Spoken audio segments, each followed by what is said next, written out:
Magandang umaga, ito na naman si Manang Biday, kape-kape, walis-walis, alam na dis pag nakita yan. Ita-transplant ko ang aking itinusok na gumamela at namumulaklak na, masukal na. So, ayan na nga guys, kinuha ko na nga ang gumamela and then naiwan ang paso, nabunot.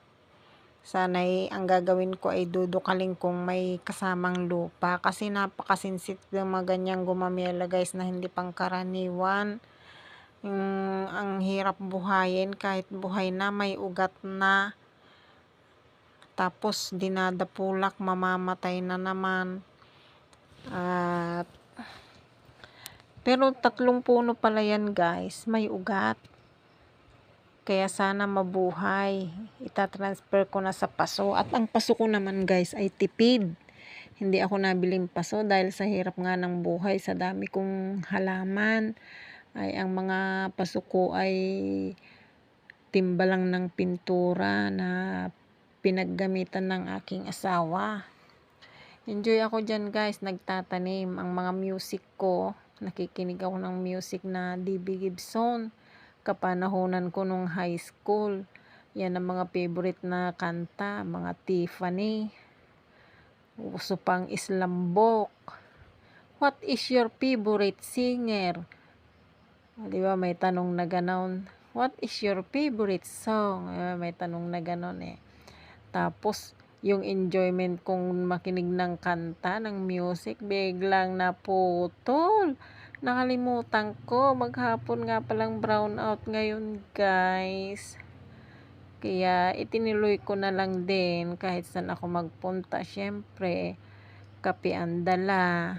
Dahil kape ang pampasigla ng buong araw. Boring na nga ako sa amin guys. Kasi nasa boarding house na ang mga bata. Wala na akong kausap kundi pusa, mga halaman. Pag walang amo, syempre medyo late gumilid. At nung matapos akong magtanim, ako ay naggamas-gamas dahil sobrang sukal na. Ang daming mga halamang mga hindi naman namumulaklak gaya ng birds of paradise na iyan, mga insulin plant, mga mayana. So mga pinagbubunot ko na para may ano pa yung pinya-pinyahang iyan kabilis naman pag namunga nalaglag ang bungay, sisibol na naman ng panibago. Pati ang mga tea plant sobrang gabo na kaya pinagpuputol ka na din guys. Tama-tama namang habang ako'y naggagamas ay dumating na ang mga nagpuputol para sa clearing. Kaya nga pala nag-brown out guys dahil may clearing. Nahirapan sila dahil may ano ba yon yung nangangagat. Ayun, nagsusunog. Sunog. Kasi may yung hindi ko alam. Yung nangangagat sa yung parang honey. Yung may honey. Yung